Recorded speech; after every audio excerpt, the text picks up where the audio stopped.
Take a look at what's the most successful diet that is out there in the world right now. Once again, for what are they saying, like the 8th year in a row? Okay, it's the Mediterranean diet. We'll just go ahead and cut right through on that one. It is pretty much, the one that's been around forever. Your plate generally looks like that. Okay, high in good fats. Okay, low in carbohydrates. Okay, and has a moderate amount of protein. Okay, it's the one that's been around forever. You basically eat the things that look like the things, and you spruce them up with the things that look like the things that don't go through a lot of processing. Okay, got it good since you understood. Okay, and then the derivatives that come off of that. You got your Paleo Diet. Okay, which just uses basically natural ingredients, what a theoretical caveman would be eating, of course, with the complements of other cultures' foods being integrated into society as a whole. Okay, but most of it, and then yes, the Keto Diet on top of that, which is of course just taking a look at things and then just kind of narrowing it down in order to accomplish a certain goal. Highly recommend any variation of that you want. Your tastes can go ahead and dictate what you want to consume. But the Mediterranean diet is right there at the bottom of it, okay? And even calling it a diet is a little bit misleading because it's more or less at this point, it's just the best practice of eating, okay? When everybody exposed all of the myths when it came to the USDA food pyramid, okay, and the fact that it was bought out by the Farmers Union in order to push a whole bunch of grain and corn, okay, you just flip that bad boy on its head, realizing that you should be eating more fat and more protein and a whole heck of a lot less carbohydrates in your diet. Okay, everybody started to become a little bit more aware, okay, of the Mediterranean diet, which has been popular for as long as I've been alive in some form or fashion. Okay, and finally, yeah, man, everybody's just become hip to that fact. And you know what, hey, it really just needs clarification because everybody knows about it. Everybody knows about keto. Everybody knows about paleo. But are you doing it correctly? Okay, because the people who are like, nah, that Mediterranean diet, there's nothing good about it. I'm just going to go back to eating my Rice Krispies and my low-fat snack products and can't figure out why I'm constantly inflamed, pre-diabetic, and just keep gaining weight year over year. Don't know what it is. But no, some people are doing the Mediterranean diet incorrectly, and that's fine. Doing these diets incorrectly is very common. You could have your portion size wrong, okay? You could be eating too much, you could be eating too frequently, you could be eating too little, okay? So let's clear up some of these, okay? 6 of them, in fact, okay? Numerous studies have proven the following, that the Mediterranean diet can reduce weight, protect heart and brain health, and prevent cancer, diabetes, and chronic disease. However, adopting a Mediterranean diet does not necessarily mean that you can get these benefits directly. It also depends on how you do it. The 4 keys to the Mediterranean diet are consuming a lot of vegetables, fruits, whole grains, legumes, nuts, seeds, and olive oil, and cooking with the right amount of herbs and spices. Okay, obviously with the keto diet, you take out the grains, most of the fruits, the beans, okay, and the rest of that stuff is pretty much kosher when it comes to that, okay? Paleo diet, basically the exact same thing, okay, and what I prefer, yeah, I'm getting rid of the grains and the beans. I've never been one for beans completely, but yeah, nuts and seeds for a snack, but again, overdoing it on nuts and seeds is very, very easy, okay? So you got to make sure that your portion control is on point when it comes to that, okay? Eating fish, seafood, poultry, dairy products, and eggs in moderation. Yeah, no, exactly. And this is where the big deviation between paleo and Mediterranean and keto happen as well. Okay, so yeah, fish, great. Salmon, good fatty fish. Okay, small fish as well. Sardines, mackerel, all of that fun stuff as well. Seafood, of course, I eat shrimp every day. Okay, can't recommend it highly enough. A great source of zinc and selenium. I think that's what it is. And, they're tasty, okay? Sea bugs, I know, but whatever. Poultry, yeah, of course. And again, that's where you're kind of wanting your fatty cuts of meat that are in there from good grain-fed sources, okay? Bison, obviously, because they, based on USDA standards, have to be fed a grass-based diet regardless, so you don't even need to look for organic buffalo sources. It's there off rip, okay? But when it comes to your fatty cuts of beef, particularly, make sure that they're grain fed, okay? And then you'd also be looking for, because it said in the prior statement as well, your cooking, okay, your cooking oils, okay, make sure that they have a high smoke point. Your finishing oil should be your olive or your extra virgin olive oil, my mistake, okay? And then cooking with avocado or with, animal based fat products, so your ghee, your tallows, all of that stuff, okay? Doing it that way, okay, for the additional fat that you need. I'm sure paleo probably works that way as well, but they're also trying to work in, a couple more red meat sources, okay? Your buffalo and your beef, okay? As for pork, it's got a very complex, and I'd have to look at a couple more studies when it comes to what the difference between grain and grass-fed pork is, okay? But its fatty acid profile it's not worth tinkering with, okay? And then when it comes to dairy products, yeah, I'm pretty sure that dairy products are pretty much removed from the paleo diet. I could be wrong on that one. I've never properly partaken in that. It's some variation, okay? I know, but I've never been one for dairy products to begin with. But yeah, always look for raw, non-pasteurized if you're looking for that, or just the harder cheese, the better, okay? And then milk, yes, raw milk. It's hard to get, okay, but you can get it from a local farmer's market, okay? Even in the middle of nowhere where I'm at, I can go down to a farmer's market and get raw milk straight off of one of the Hutterite farms that are around here. It's not that bad.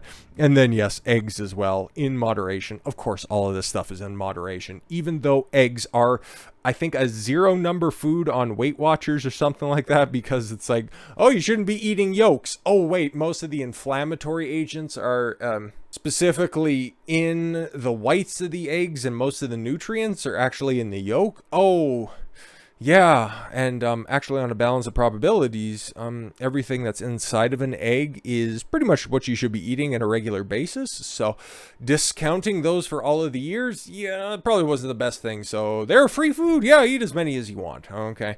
Number 3, okay, reducing the intake of sweets and red meat. Again, your mileage may vary when it comes to red meat. You could just be priced out of the game right now. Thanks, world leaders in Western countries. And sweets, yeah, no, exactly. That goes without saying, kids. You can drink a bit of red wine according to personal preference. Yeah, no, exactly. We did a video about how alcohol is just a big scam to begin with. So, no, again, feel free with that. Okay, but we're taking a look at all of the mistakes, okay? Now that we have all the background when it comes to Mediterranean, paleo, and keto, I think that these are going to overlap. So let's take a look. Overdoing it with vegetables. Mistake number 1.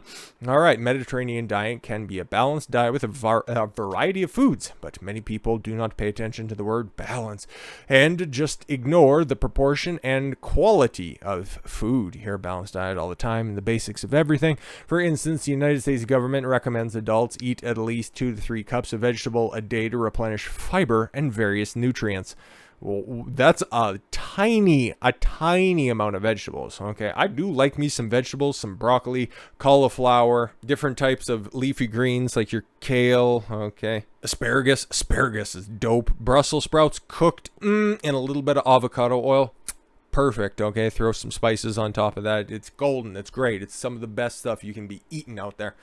Fact of the matter is, I might be doing some of that next time I want to do some cooking. But regardless, okay, although there is no upper limit to daily vegetable intake recommendation, this does not mean that eating too much will not make people feel uncomfortable. Yeah, no, you could end up just falling through your old arsehole and hanging yourself. Since vegetables contain a lot of indigestible dietary fiber, which too much is consumed may cause symptoms such as constipation, diarrhea. Ooh, those are completely different. No, exactly. If you're not if you're not consuming enough water in a day and you have that indigestible, insoluble fiber, it's just going to sit there and ferment in your intestines. That's a whole host of problems, but whatever. Okay, abdominal pain, mostly because, yeah, everything's just sitting there not moving, or it's moving too quickly, okay? And flatulence. Language. Anyways, certain vegetables in particular are prone to making gas. Yeah, we know all of that stuff, okay? Straight olive oil. Yeah, don't be cooking with it, okay? Recommended intake of lipids and oils. Okay, so fats is 3 to 8 tablespoons. Okay, people who eat a Mediterranean diet are generally accustomed to using olive oils. Lee, one of the authors of said study, okay, said that people all know that olive oil is good for your health, but I've heard a lot of people drinking it directly. Yeah, there's some weirdos out there who do like long distance endurance exercise, just having a bottle, like a water bottle, okay? Not anything like this or anything filled up completely with olive oil. Those are extreme circumstances, and I wouldn't recommend that to anybody, but I have heard that happen, and I could imagine that's probably a fate worse than death. I like me some olive oil on top of some things every once in a while, but drinking it straight? Oh, Lord have mercy. Olive oil smoke point. Yeah, there's the cooking. Okay, that's what I want to get to. Okay, smoke point, which is the temperature where it destroys the nutrition. Yeah, and it just basically becomes rancid oil. Okay, you can still cook with it, but you wouldn't want to consume it. Let's just throw it out there. The cooking temperatures are usually not that high. Safely use olive oil as cooking oil. In addition, a recent study from Spain shows a minor constituents of extra virgin olive oil prevent fatty acid and vitamin oxidation during cooking. Yeah, no, exactly. So cook with macadamia nut oil. I seen that was up there. That is another finishing oil, okay, used for flavor over the top of that. Avocado oil, okay, has a smoke point in like the 500 Fahrenheit degrees. Okay, so unless you're just looking at burning everything down, you'll be fine cooking with it. Okay, so just be using animal fats. Okay, simple as. Red wine, yeah, man, just don't drink alcohol. Okay, simple as. Watch my other video on alcohol if you want further proof on that, okay? Because a lot of people, I just drink it for my heart health. You know what? Hey, drinking like that, A, for one, creates a problem long term. And then B, all of the nutrition that's in your red wine is mostly just kind of thrown off by the fact that there's alcohol, and alcohol is poison in your body. Anyways, fruit consumption timing and amount. Yes, fructose in your body can only be processed by the liver, and any excess creates a fatty liver. Okay, more on that later this week. Protein preparation. All right, high quality protein can be found in beans, fish, eggs, and meat in descending order of protein quality. Beans, really, or are you just trying to push for the most readily available type of protein? All right. White meat, that's racist, is of higher quality than red meat. What's your standard there? Okay, because poultry, it's fatty acid content, okay, and even though it is exceptionally lean, is a little bit different than that, which is the most preferable form, okay, when it comes to red meat. Wait, pork is categorized as red meat? I thought it was categorized as white meat. This study's weird. But beef and bison, yeah, their fatty acid profile is so much better. And the latter should be consumed no more than twice a week. Okay, doctor.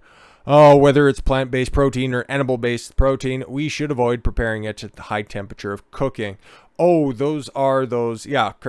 carcinogens? Lord have mercy. Some people enjoy eating fried and grilled fish, and this can deplete the health benefits of fish oil and even spoil it. Moreover, the proteins in meat are easily denatured at high temperatures, and beans are also suspected of producing carcinogens after being processed at high temperatures. Okay, that's for beans, but, yeah, there's little particles, okay, when you just burn meat that, accumulate and wreak havoc on your body. Okay, so, and then number 6, starch intake. Yes, staple foods such as whole grains, cereals such as brown rice, germ rice, pearl barleys, oats, rye, buckwheat, quinoa, wheats, barleys, and millets are all familiar to us in some form or fashion. Grains provide the body with various nutrients and starch. Starch can be a source of energy for the body, but too much starch intake can still cause high blood sugar and high cholesterol. Yeah, because starch molecules and starch strands that are in your body, they get broken down. It's simple carbohydrates. It's not very useful. It can be tertiarily filling, but outside of that, it's not really nutrient dense. They just kind of exist to give you a quick access of glucose. So, however, there are more ingredients that look like vegetables but are actually whole grains, which can make people accidentally consume too much starch. Such food items include corn, taros, pumpkins, yams, lotus roots, sweet potatoes, red beans, green beans, broad beans, and chestnuts. Chestnuts, interesting. In addition, Whole grains, such as brown rice, are high in phosphorus, so patients with chronic kidney disease who need to limit phosphorus should keep an eye on the amount they consume. Fortunately, plant-based sources of phosphorus are not fully absorbed by the body, and studies have shown that only 40 to 60% of phosphorus in plant-based food is absorbed. Oh, very interesting. So, there you go. Okay, doing the Mediterranean diet is, of course, just a big W out there for everybody. But if you're doing it incorrectly, okay, if you're overdosing on vegetables, okay, if you're not doing the right types of protein, which I have a couple of issues with, if you're intaking too much starch, obviously stop it. Get some help. The fruit consumption, yes, obviously, and then just drinking is just bad practice in general. So if you are interested in the Mediterranean diet, if you think the food looks good, yeah, it's about as good as it looks, so which is pretty excellent if we're being honest. So feel free to try it out. A lot of meal plans that are out there, and yeah, I just sweep up when it comes to the facts. So with all that said, thank you all very much for the gift of your time. I've been Don Consuelo. I want you to follow your gut and get after it. Take care, everyone.